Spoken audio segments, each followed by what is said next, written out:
السلام علیکم و رحمت الله و برکاته و تمام تماشاگران عزیز و هر نفری که امروز انشالله صدای ما را میشنوند. برادرای جان، یا نوار کرده بودیم در مورد همون ویروسی که امروز برادرای عزیز میدونید که وقتی یوتیوب میدونید فقط درباره همون ویروس برادرای عزیز.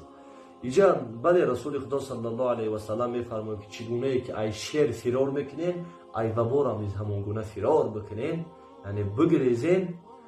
ما دعا کنیم برادرای عزیز که خدایا تو را سپاس و خدایا پناه میبریم به سوی شما. خدایا تو ما را از همین وبایی که امروز هست یا الله دور دور ما را نگهبان باش. خدایا وطن ما را، خدایا ملت ما را از این وبایی که امروز آمده یا الله دور دار و ما را نگهبان باش.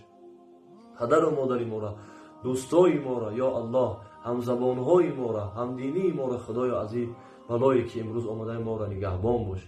همه کسا دست بالا کنیم و دعا کنیم. و همون نوارهایی که بود برادر عزیز که گویا در شهری قزاقستان و قرقیزستان همین چیز آمده باشه، هم انشالله میدونیم که در اکثریت برادرها آمادگی همین پیام که گویا همین چیز آمادگی باشه. خدا نگهبان تو باشه. نه که برادر عزیز این را یقینا فراموش نکنیم که این گپ دروغ بوده است. این گپ دروغ بوده. الحمدلله انا خوشبختانه که این ویروس در نه در وطن و نه در ازبکستان، نه در قزاقستان، نه در قرقیزستان در یگان دولت ها نامده و خداوند هرگز نبیاید. برادرای جان، فقط شما در حق ما دعای خیر کنین. خدا نگهبانتون باشه. ما شما فقط امیرا میخوایم که در حق ما دعای خیر کنین و ان شاءالله در حق وطن و در حق ملت دست بالا کنین، دعا کنین که خدایا وطن ما را، خدایا ملت ما را، خدایا دیگه دولت های روی دنیا را از این وبایی که اومده یا الله نگهبان باش. خدایا انا ما را برای اهدنا الصراط المستقیم هدایت بفرما. و نفرایی که ان شاءالله خواستن که یگان غزل بخونیم، ان شاءالله یک دو مصرع میخونیم، بعد انا ثبت به آخر میرسونیم. خداوند مهربان نگهبانتون باشه. بسم الله الرحمن الرحیم. حبیبم را کسی که دوست دارد،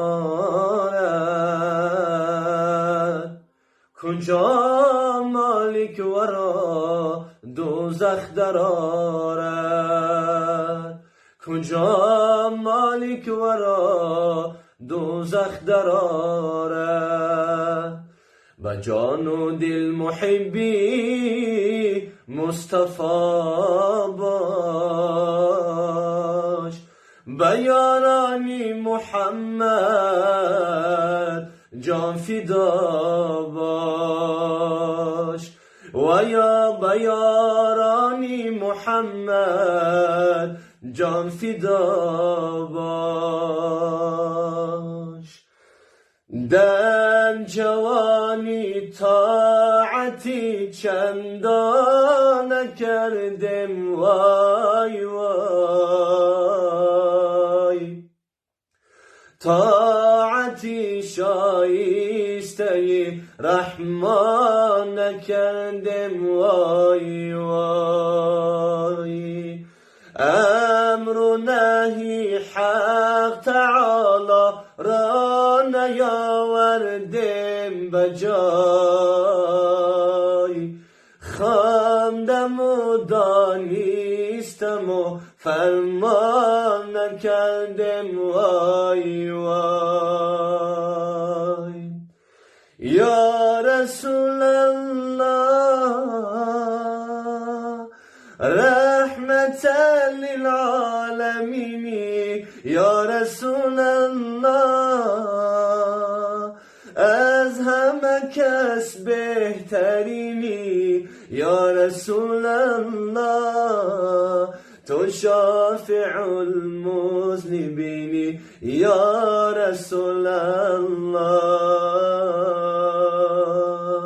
نامی تو را شنیدم اما تو را ندیدم، در همه خلقی جهان مثالی تو ندیدم، یا رسول الله از همه کس بهترینی، یا رسول الله رحمتا للعالمین، یا رسول الله. اللهم صل و سلم و بارک علیه.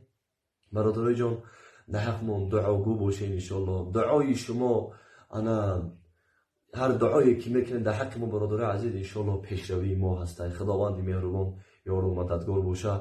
دعا را برادر عزیز فراموش نکنین. دعا کنین که خداوند مهربان انا ما و شما را از این وبایی که هست دور بداره و خداوند عمری درازی پر طاعت و پر برکت برای هر یکی ما و شما نصیب و روزی گردانده باشه. السلام علیکم و رحمت الله.